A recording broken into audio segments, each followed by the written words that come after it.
I'm at the lowest point in my life. Damn, nigga. Just give it about 45 more years, bro. You'll be up out the way. Don't worry about it. Can we play Scribblo? Oh my, yo, come, dude. How is it? Okay, somebody came in and changed my settings. I know they did. Nigga said I'ma wake his grandma up bed. Bitch the next day with a cut head. That's all I was saying. And of course, Apple Music just glitched out, so now I look like a fucking idiot. Who you excited for to drop? Me personally. He said something while I was lagging the other day. He shouldn't have said that though. He just shouldn't have said that. What is this?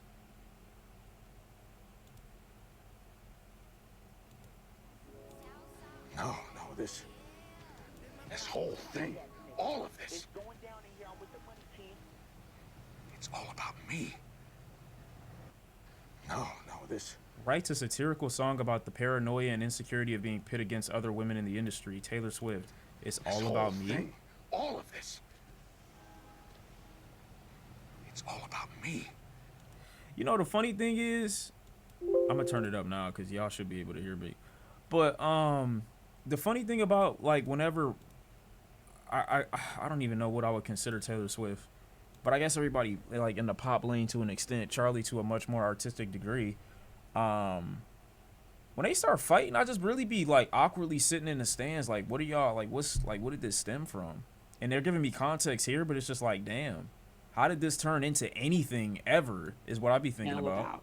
And Actually Romantic is a song about realizing that someone else has kind of had a one-sided adversarial relationship with you that you did. Wait, is this?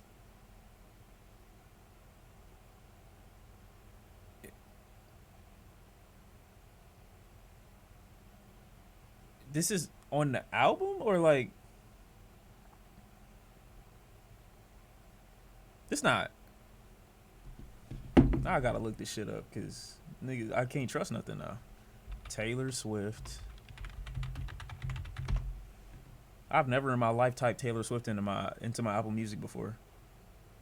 Shit crazy. Let me see. Life of a Showgirl. Okay, that's part of that's got to be like some Amazon Music shit. Okay, bet. Okay. That makes me feel better. People are saying Taylor was trying to reheat Sabrina's nachos and copy her style of sexual innuendo type lyrics. Yeah, I mean, I've never gotten any type of like moving music from Taylor Swift in my life before. Not to say that she's not like good sometimes. I do think that there's like a level of superstardom that's attached to her name that adds this artistic validity to everything that she does. Where in recent years she hasn't really proven that, but I don't think I've ever been moved by Taylor Swift. Now she did drop that folklore album, I think it was called. I wasn't mad at that. Actually Romantic is a song about realizing that someone else has kind of had a one-sided adversarial relationship with you that you didn't know about. Taylor Swift is the Nicki Minaj of pop. She's the common denominator in these cat fights. Okay, come on. IJS. Let's be honest. Nobody is Nicki Minaj. You cannot compare a single person damn near to Nicki Minaj. Now, maybe she's egotistical. You know what I'm saying? She might even be dunce in this situation. But come on. You know how bad shit crazy you gotta be to be a Nicki Minaj in any stretch of the word? Personally, Folkmore and Evermore albums were her peak. Midnight's was okay, but then it went real downhill after that. Which one was Midnight? Was that the most recent one before this one? Whichever one was before this one was trash.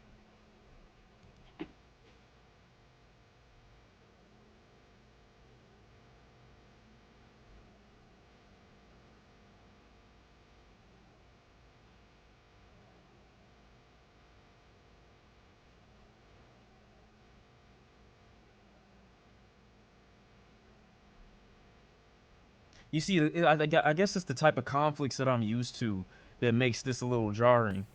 I'll look at something like this and be like, yo, what are the pop girlies like arguing about? Like, what could they be upset about? You know what I'm saying? I just don't really take their feuds or their beef or their conflict seriously in comparison to what I normally see. affection. And it's like, why would you ever need to make a song about this or explain that this is the reason behind said song? But I get it too, to a certain extent. I'm not trying to invalidate the conflict. I'm just saying I don't take it serious.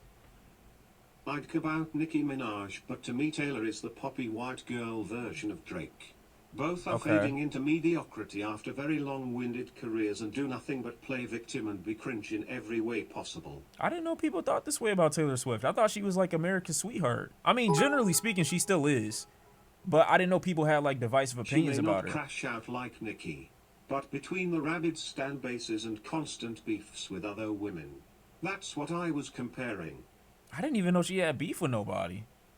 I think, didn't she write a track toward, was it Kim Kardashian? One of the Kardashians, maybe? I don't remember. I'm pretty sure because somebody wrote an article during Drake and Kendrick's back and forth saying Taylor Swift is bringing back diss tracks. And they credited her for it because she made like a slight nod to somebody in music. I don't remember when, but it happened. Only white women like Taylor Swift. That's untrue. As a Taylor Swifter, every now and again, I drift off into the Swifter lane. Every now and again. For some music from like the 2010s era. I don't remember exactly what song, but you know what I'm saying. It's been a couple. Every now and again. Why am I lying for the white women? I'm not. I do like it's some Taylor Swift got some classics. But that's what carries her over in my head. I'm thinking about Taylor Swift in the same way that I would think about any other artist that I have listened to when they were at their peak or they had like their most relevance musically, and then that would be my reference point for them if I don't listen to them regularly and I'm not really a fan. And then my last full listen to her music was Folklore, which was a good album. Actually, that's cap. It was the one before that. Again, we won't discuss it because that was actually trash. Wasn't there some type of mention of MLK on there? No, that was Justin Bieber. But it was some type of mention somewhere of slavery or racism or something like that. And it was just this really weird pick-me perspective song. I forgot what the fuck it was called, though. I'm glad I don't remember it, but I remember it happening. She needs to break up, then maybe her ass music will hit. Oh, her music will hit. Nah. It's been doing good for Travis Kelce. Oh, she wished she could live in the 40s. I remember that. Is it the song where she said it'd be great to? Yeah. Okay, so I'm understanding the right one, but I didn't know people didn't like it, or didn't like it to that extent. It's about Miley, bro. Is it crazy to say Miley Cyrus is better than Taylor Swift right now?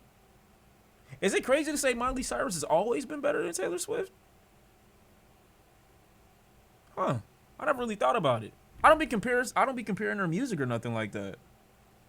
They both ass right now, be serious. I'm not a big fan of either one. I'm just saying, like, I found myself hearing Miley Cyrus music and being like, that's cool, more than I've seen Taylor Swift. Have you ever thought about a rapper that plays the best horror villain? Since it's October, like Jay-Z is the Candyman of rap, Eminem is the Jeffrey Dahmer, Nicki is the Chucky's wife, Young Thug is the family of Texas Chainsaw, and Kanye is the Jason. Fuck?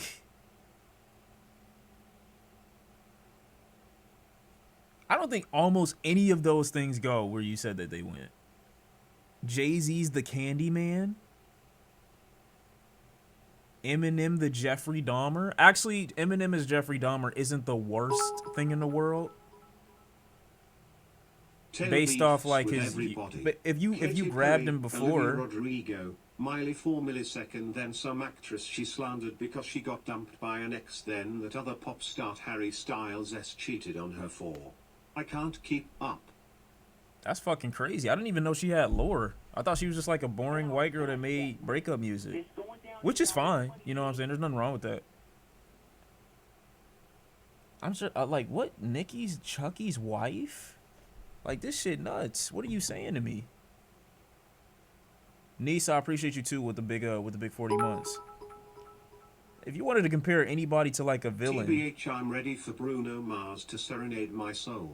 I'm gonna be honest, bro. I'm kind of over Bruno Mars and his whole, like, you know what I'm saying, musical cosplay shit. Don't get me wrong, he's got an amazing voice when he sings well, but like, I'm just need him to come forward with like some more originality with this next project moving forward. Hopefully, you know what I'm saying, we can get some like super OG, or not OG, but super like, yeah, this is him in his best form, bringing out some material that doesn't already exist within the landscape, and he's not like taken from a style or an aesthetic that people already know and love, and that they can't basically criticize because it's just the easiest thing to go for. That new Miley Cyrus album was sick. Lot of cool stuff pulling from the 70s, 80s, and 90s. Was it the recent one? First song is like some weird prog rock shit. Better than any body of work I've heard from Taylor. I just like some of her old songs. Yeah, that's kind of where I'm at with Taylor Swift. Codename Bar, I appreciate you with the sub, man. Bruno got hits, though. Bruno has amazing hits. He does, but I just want some new ones. Even one of my favorite Bruno Mars songs is a Police sample. Which isn't wrong, but like, you know, when where are you actually at in 2025 where you will ever hear Locked Out of Heaven? Now, that don't mean that you wouldn't hear something like 24 Karat Magic, but I'm just saying I don't want to hear that shit, bro. I'm good. Like, he need to come out with some like new original sounding, we ain't never thought that he could sound like this before type music, I feel like. Interesting point about Bruno. When was his most original form? What album? I don't know if Bruno Mars even has that. If I had to say anything, maybe Unorthodox Jukebox. Yeah, not really. Nah, I don't think he's got that. Can we watch some Tubi horror movies for October? Yeah, we could throw that in there in the docket at some point. That's not a problem. Bruno Mars not a real person, that's why. I mean, you're not wrong to an extent. Like, the way he came into the industry, too, like, as soon as he started dropping records, like, I'm not saying he had an easy road, but as soon as he started coming out, it was like, it was over with in 2.2 seconds, bro. Soundtracks, movie, like, music behind every soundtrack ever. I think they had It'll Rain behind Twilight marketing for years. I don't remember exactly what his next endeavor was after that in the film industry, but they had this nigga working overtime, bro. It was cooked really, really early on in his career. Appreciate the gifted. Super Bowl performances were lit. They were. He had that one Grammy performance that I like, where he had the Pompadour type shit, and I forgot what song it was. I think it was off Doo-Wops and Hooligans or something like that. He locked out of the studio right now with his gambling debt. You know that's not true, right? They debunked it. Smoking on your top 5. I appreciate you again with the gifted, man. Hey, how you doing? Taylor, what is that face for? Not you a hooligan? Bro, I've been... Okay. I don't even want to... that would have been crazy. I almost exposed. But let's just say I had a Bruno Mars phase in 2011. Or it might have been 2012. It was like actually pre-era Unorthodox Jukebox. That's what it was. And just before that, I was heavy in it. Like, I knew every song. I knew some of the dance moves. What was that one? It was just, I think it was just called the Lazy Song.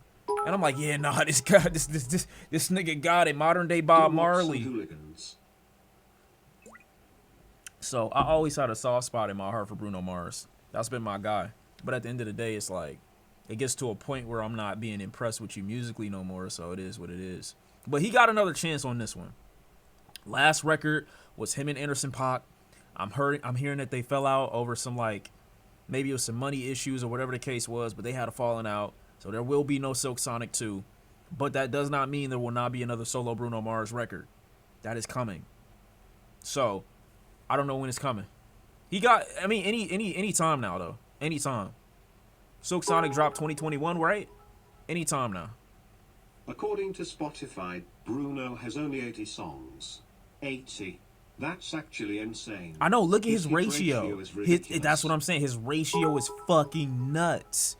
From his first bodies of work. What's good, chat? Didn't expect you to stream today, Mr. C. I'm here, Just finished my shoulders and traps workout while listening to Dawn FM. I'm gonna just hop in that bitch, bro. I'm tired of thinking about it. Sunday, I'm hopping in that home. For the 5 feet 3 inches medium chopped Mexican community. Nah, I gotta be honest, my dog not chopped. Do you remember his song, Treasure? Of course. Such a good song. I knew Treasure, I knew Gorillas, Young Girls. Young Girls is one of my favorites. Did you like Die With a Smile? with Gaga? Yes, I do. I think he sung well on there. I just don't think it was worthy of like Grammy nomination. But as like a duet, I think they did good. They complimented each other well. The song is called Young Girls, Relax. I'm trying to remember what else he had that I was a big fan of. It was a bunch of shit off Doo-Wops and Hooligans. I just don't remember exactly all of them. Yeah, he got a lot. He got a lot. I think it was just 24 Karat Magic that started to blow me. That's when he kind of went off the deep end. Or it might have been one before that. No, it was 24 Karat Magic. I know what I'm talking about. Ian, I appreciate you with the 3 months. And Sky with the tier 1. I wish y'all had easier sounding names, bro. I'm tired of butchering people's shit. You hear the new Geese album? No, but that reminds me that might have been the album that I was talking about last stream with the. Ooh, I think I might be wrong on this though. But I know I needed to listen to it.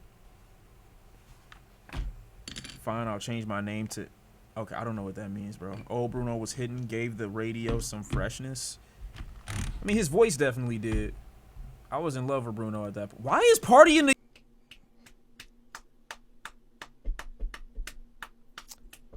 Oh, man. Come on now.